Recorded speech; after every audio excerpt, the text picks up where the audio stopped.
Yo, what is up guys, and welcome back to another episode of Slice of Shonen. I am your host, the Cloudy Crow, and today we'll be reacting to Higurashi When They Cry SOTSU episode 11. And in the last episode, things definitely started to pick up. I think last episode was the wildest episode of all of SOTSU by far. And the reason why last episode was so crazy is because we finally got to see firsthand that there actually is somewhat of a conflict going on inside of Satoko's mind. There's like two Satokos battling for control right now. And funny enough, the catalyst behind all of this was none other than my boy Redemption Arc Teppei. I am so proud of how much he's changed, how much of a better person he's become. The man was wearing a kitchen apron, for crying out loud, so that's something I could never imagine the old Teppei wearing.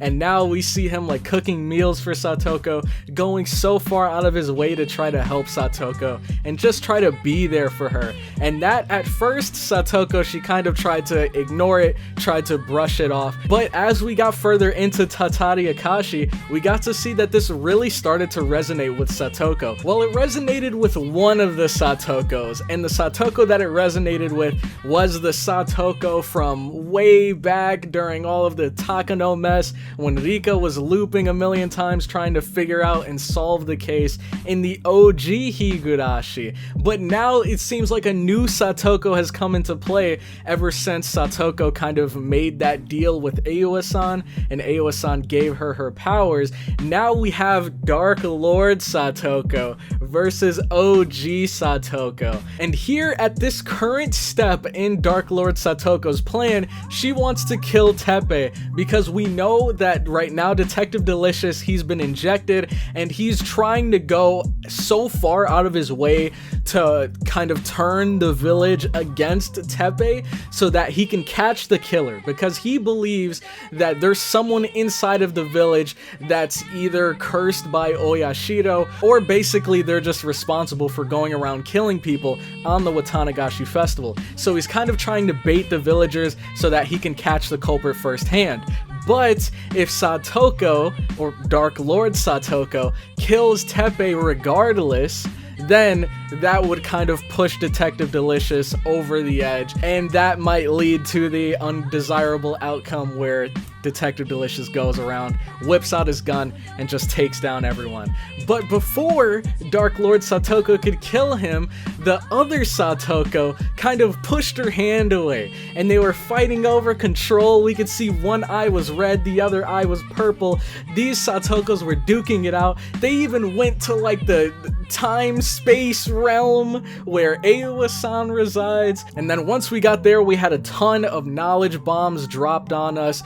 Aowa-san straight up told Satoko like this is what she signed up for. She knew that she was going to turn into this, yet she agreed regardless, so it's kind of too late to turn back now. And then Dark Lord Satoko silences OG Satoko for good? Question mark? I'm not sure, but there's only one way for us to find out.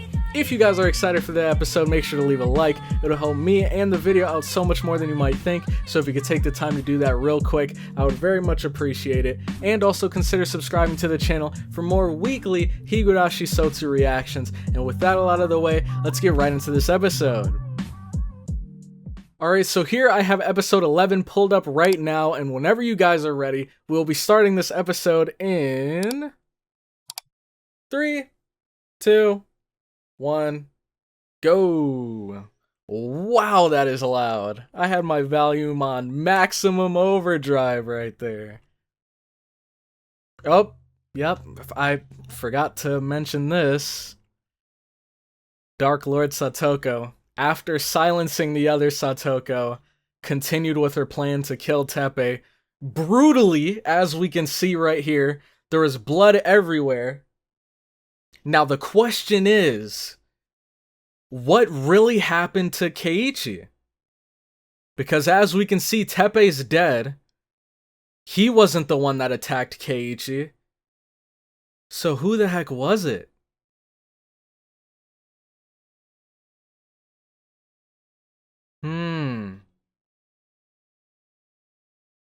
And now look, this scene right here, dude. She is absolutely drenched in her uncle's blood. In Hojo blood. Oh, but this actually looks different. I guess it's because this is a new scene, technically. But the blood looked a lot darker right here than in last episode. Now she's trying to wash it off.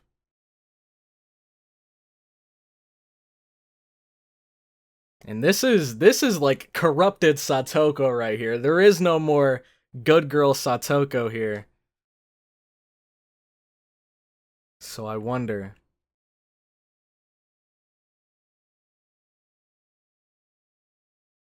Oh, Rika?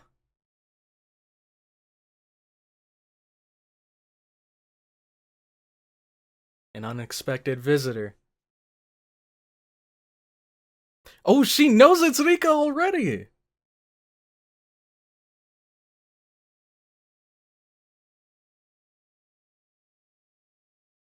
I'm here to pick you up.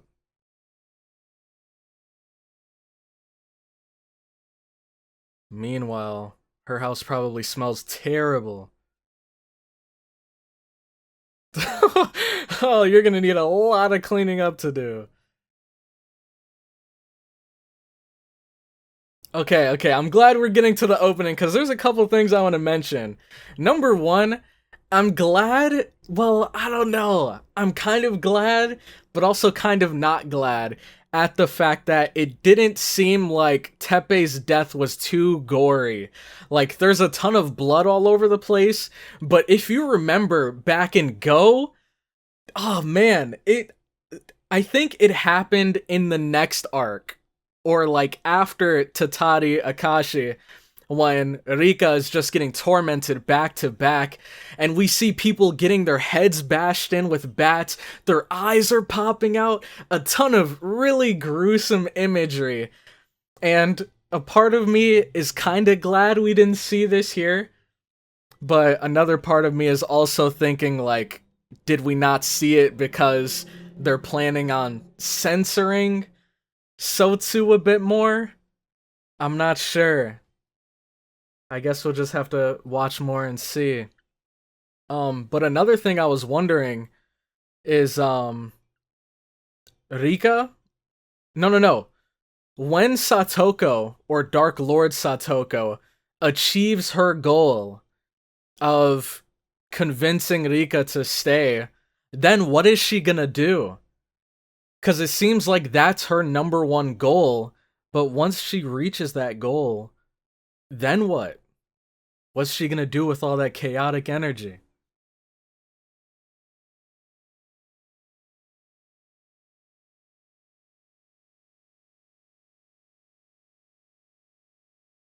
Ah, best girl Mion. I feel like it's been so long since I've heard that voice.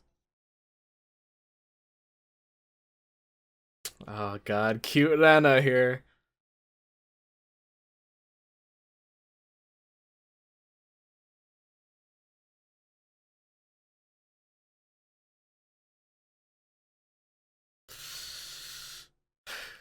Funny you should say that, Rena.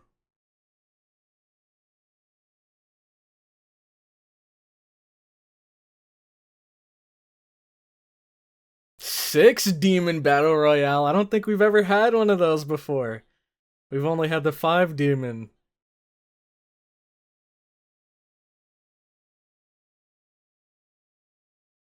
Alright, let's go. Shion actually hanging out with us instead of pulling KEIICHI aside. Oh? Oh! Okay, so this is after Hanyu gave her her memories.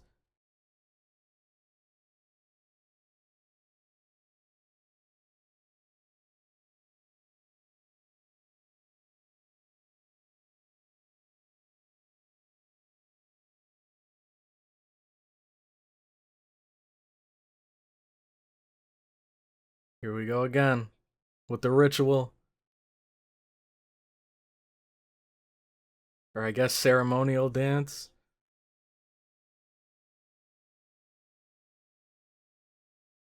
Oh, wait.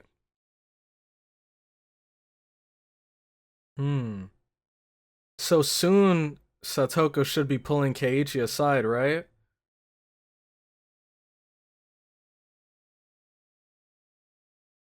Wow. And we know that Detective Delicious kills them during the festival. So he must come into play right after Satoko takes KEIICHI away.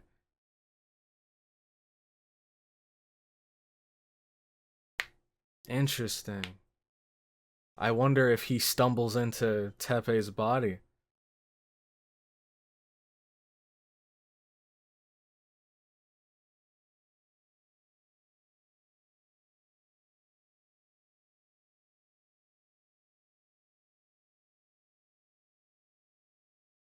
Is this who I think it is? Oh, it's Hanyu.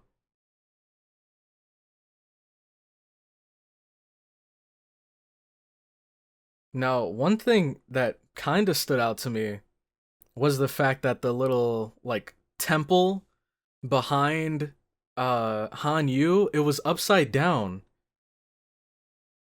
And I believe that tower was also behind Ayua. Was it always upside down? Or was it like right side up for Ayua and upside down for Hanyu? I don't know. Maybe I'm just imagining this. I don't remember ever seeing it upside down like that before though.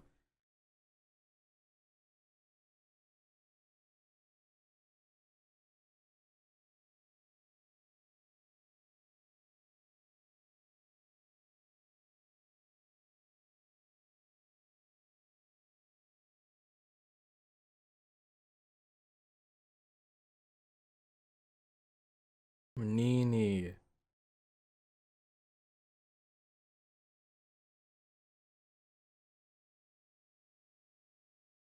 Gosh, man, she's so adorable. I can't believe she fooled us. She fooled us all, man.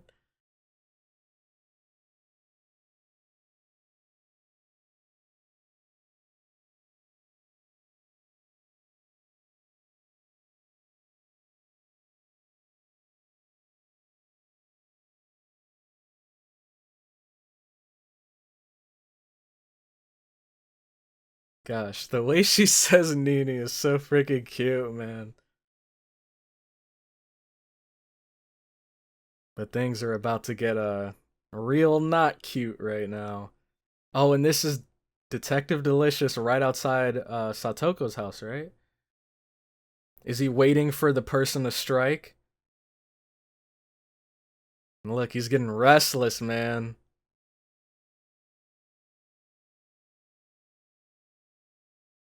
His lighter's not working. Dude, nothing's going right for him today.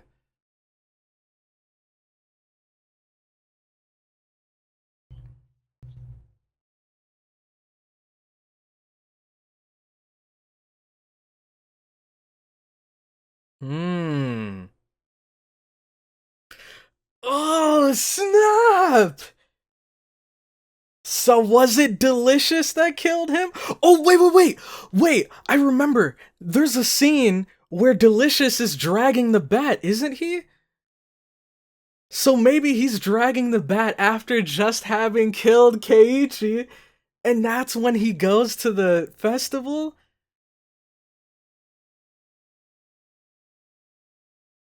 Oh man, this is so cool. Here we go. He's gonna walk into there. Delicious is gonna smack him upside the head. How can he not see or smell what just happened in there? Wait, that doesn't look like Delicious's hand. It's Satoko, and look at that psychotic look on her face!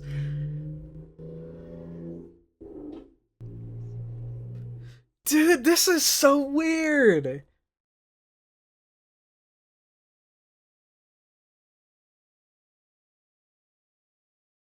Okay, I'm gonna hold this thought I have right now because there's something really interesting that happened in Go, and I want to see if it happens here as well. Jesus. Oh my god! She smacked his head into the wall. Ah, that's so brutal! This is even worse than RENA with the knife. Gosh, man. She is just shattering his skull right now. Is she gonna finish him? She already knows where things are going from here.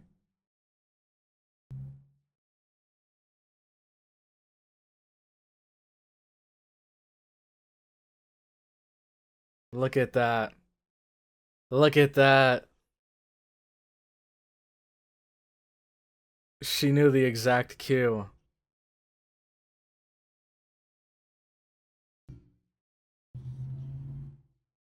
God, man. Deception level 100 right here, dude. The perfect counter to KEIICHI's charisma level 100.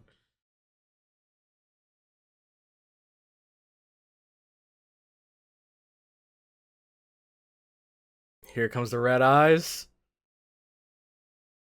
Oh, okay, okay. I was wrong this time. I was wrong this time. But let's see. Because I wonder if that counts.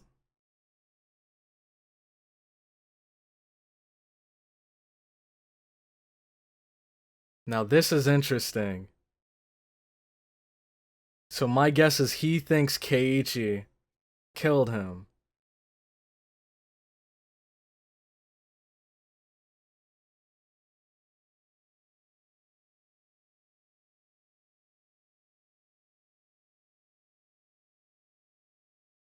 Ooh?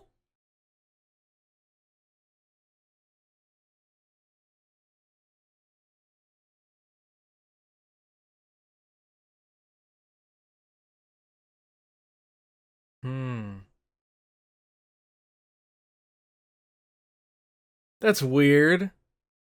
That's weird.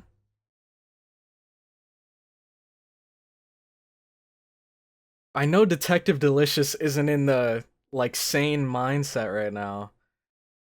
But why would someone pull you aside to talk to you at your house? Wouldn't they want to talk to you at their house? This is so weird.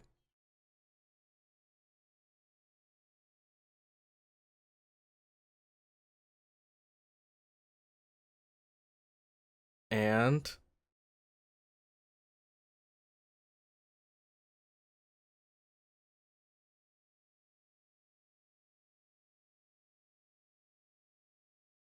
oh,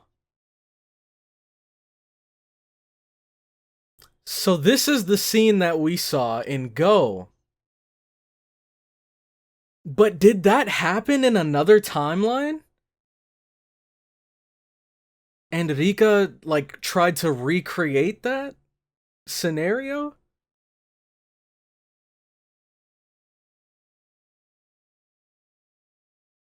Or did what we see in Go, was that just a made-up scenario? The made-up scenario that Satoko's relaying right now. And that never actually happened.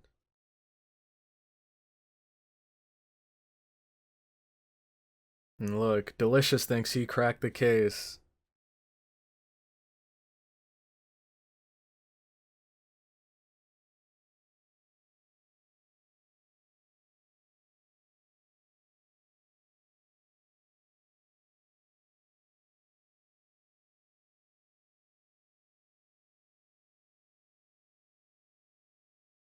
You know what I just realized? This little girl, this little Satoko, just managed to outsmart a veteran detective. Now, granted, he does have Hinamizawa syndrome.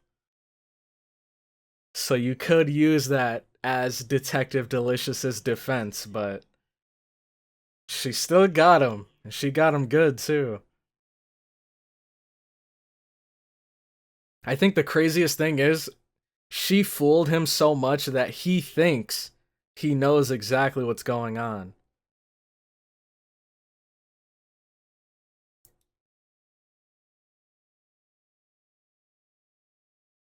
Who?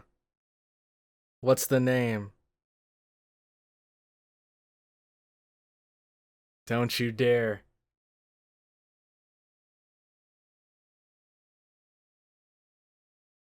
Oh, man. And see, this dude is just so far down the syndrome that he doesn't even notice her smiling right now.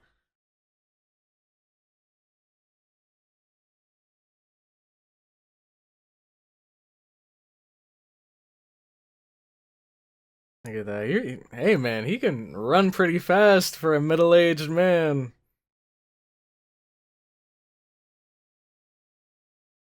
Go and shatter Rika's heart into pieces. Wait! I just realized something so huge! Up until now, in every single one of the timelines, Rika, or Satoko, has been, I guess, tormenting Rika by ruining the timelines and making all of her friends kind of kill each other. But now that Dark Lord Satoko has taken over, she's directly targeting Rika now.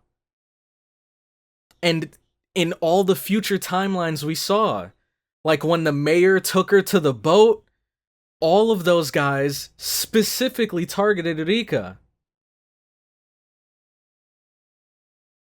So I wonder if that shows just how much the OG Satoko cared about Rika. She cared about her enough. Oh? Oh, the gun. Yeah. She cares about her enough to where she doesn't want to, like, physically torture her, or, like, directly torture her. She just wanted to kind of break her mentally. And now, Dark Lord Satoko, she's another breed, man. She's on demon time. She's practically making zombies go and hunt her down. Shion! Let's go! Oh, I remember this. Oh, man.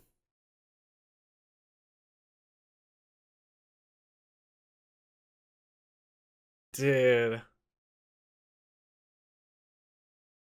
Dude. And this, of course, explains why Satoko was the only one left alive. Oh, wait, no. RENA. RENA survived, right? Oh my god!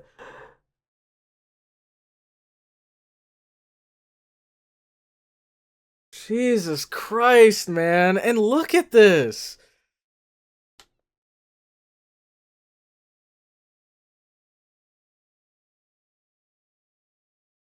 And look, Rika, she doesn't even... This is so brutal, man.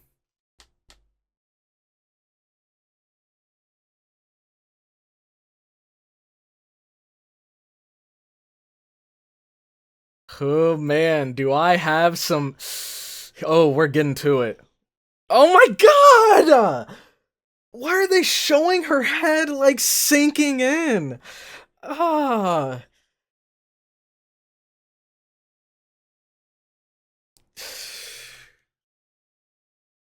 This is brutal. This is brutal. But all I'm gonna say is... Whew. Is she just gonna kill herself? But now, I just want to say, to all of the people that were hating on my girl Satoko, I demand an apology.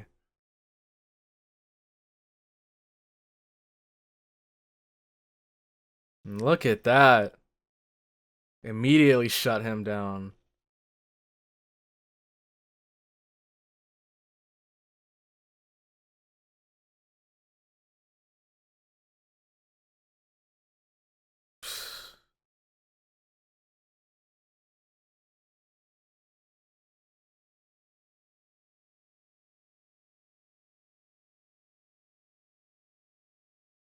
Come on. That's just overkill. Yeah, and RENA, dude.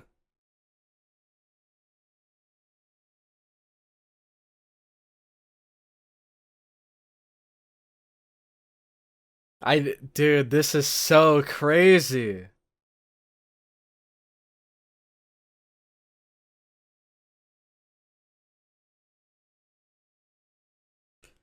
Dude, imagine how it must feel for RENA. Because we know that the fragments continue on even after those two loop. Imagine being RENA. All of your friends are just slaughtered in front of you. How do you move on past that?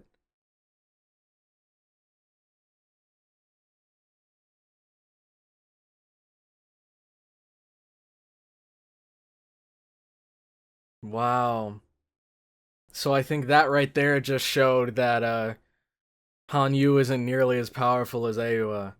But man, do I have some words for you guys. So, first and foremost, to everyone that was hating on Satoko, I demand an apology. Because I remember way back in the arc in Go where they went to St. Lucia and everyone was saying that Satoko was this terrible monster because she tortured Rika, and they were mainly, whenever they brought up examples, they'd refer to like when the mayor dragged her out into the water, and Delicious right here bashing her head in, all these super graphic like events. But the OG Satoko was not responsible for any of those. Dark Lord Satoko was. Whatever this current Satoko we have in front of us is, apparently she's a witch, from what we know. This Satoko is responsible for all of that terrible stuff. And I've been saying that from the beginning. All of these evil acts that have been committed here, I never saw them as having been done by the actual Satoko. Kagurashi Hen. I've always seen it as like a corrupted Satoko or a broken Satoko doing this, but I knew that the genuine Satoko would never do anything like this. And I mean, to an extent, she kinda didn't. And as we saw in the last episode, the genuine Satoko finally, like, came out and tried to stop Dark Lord Satoko. She didn't want to go down this path anymore. And she even admitted fault. She admitted that she messed up in the past too, and that it wasn't just Rika's fault. So she did not deserve all of this terrible stuff to be happening to her. Because, yeah, Rika messed up in the St. Lucia timeline, but Satoko admitted that she messed up as well. And then Dark Lord Satoko said, hey, screw that, we're already on this train and we're gonna ride it to hell and back if we have to. And so she continued with her plan. And you could also maybe even go as far as to say the genuine Satoko was the only thing holding Satoko back from going full force and actually like brutally hunting down and slaughtering Rika, like what's going on right now. And man, we can like, dude, this is so in-depth, man. I feel like my brain is exploding right now. Alright, so try to stay with me. I'm gonna try my best to explain this, and hopefully you guys can understand where I'm coming from. So, in Satoko's mind, she knows that like she can loop, and if she's ever in a timeline where things are screwed up, then she can always loop to a new timeline. So in a sense, nothing that happens in the current timeline is permanent. So whenever she kills KEICHI, she knows that she can just loop to a new timeline and KEICHI's perfectly fine. So she's not doing any real, like, serious damage. Now we know that there are like miracles and stuff, and for example Tepe, he only changed because he remembered what happened in a past timeline. But the thing is, her decisions in these current timelines are not permanent. The only people that are permanently affected by what happens in these timelines are mainly Rika and Satoko, because they both loop. And if you think about it, Satoko has never like specifically targeted Rika. In the timelines that we've seen thus far, Rika has always killed herself because she's like, this timeline's doomed, I gotta restart, and she kills herself. Satoko never actually went after her directly. She just tried to kind of break her down mentally, if that makes any sense. And you could argue that the OG Satoko was the only thing holding the like dark thoughts or dark Satoko back from just going all out and hardcore torturing Rika. So once the OG Rika was finally silenced, then Dark Lord Satoko thought, now I can bring out the big guns. Now I can handle things however the heck I want to. My goal is to make Rika change her mind. And now I'm willing to do anything and everything to make that happen. Whereas while the OG Satoko was still alive, she did go to some extreme lengths. She never directly attacked Rika. I guess, okay, here's a better way to explain it. Alright, so maybe this is a better explanation, alright?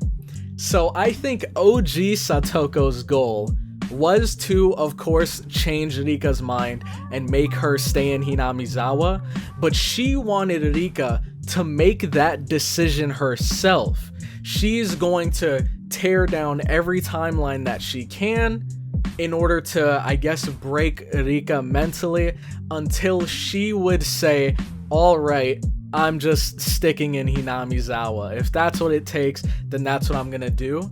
But Dark Lord Satoko, she is like forcefully trying to change her mind. She is like actively hunting down Rika and punishing her and physically tormenting her. So I guess OG Rika is kind of like the terrible parent that like emotionally abuses you, that like calls you names, calls you an idiot, just constantly tries to like break you down mentally with their words. Whereas Dark Lord Satoko is like the Tepe. She's like the physically abusive parent that tries to break you down and punish you for seemingly no reason. Alright, so with all of that out of the way, my question of the day for you guys is going to be, what are your thoughts on that scene where Satoko like checked to make sure if Rika was dead,